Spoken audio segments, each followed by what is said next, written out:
రేఖా గుప్తా, ఈమెకు రేఖారాణి అనే పేరు కూడా ఉంది. 50 ఏళ్ల వయసున్న ఆమె తొలిసారి ఎమ్మెల్యే అయ్యారు. షాలిమార్ బాగ్ నుంచి విజయం సాధించారు. ఈమె పొలిటికల్ కెరీర్ విద్యార్థి దశ నుంచే ప్రారంభమైంది. Delhi university student union general సెక్రటరీగా, అధ్యక్షురాలిగా పనిచేశారు. ఏబీవీపీ ఫుల్ టైం యాక్టివిస్ట్ కూడా. లా చదివారు. ఢిల్లీ కౌన్సిలర్గా, మహిళా మోర్చా జాతీయ ఉపాధ్యక్షురాలిగా పనిచేశారు. ఆ తర్వాత ఢిల్లీ బీజేపీ విభాగం ప్రధాన కార్యదర్శిగా బాధ్యతలు నిర్వర్తించారు. ఢిల్లీ మేయర్ అభ్యర్థిగానూ పోటీ చేశారు.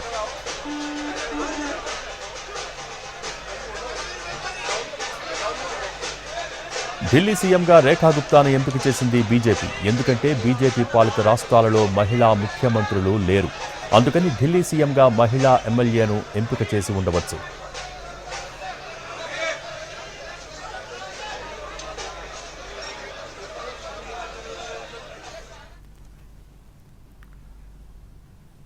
రేఖా గుప్తా స్వస్థలం హర్యానాలోని జింద్ జిల్లా నందిగఢ్ గ్రామంలో జన్మించారు.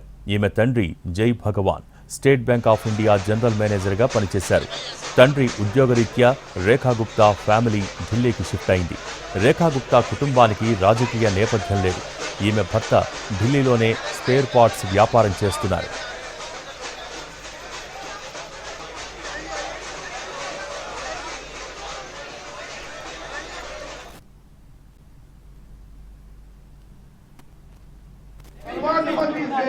प्रियंका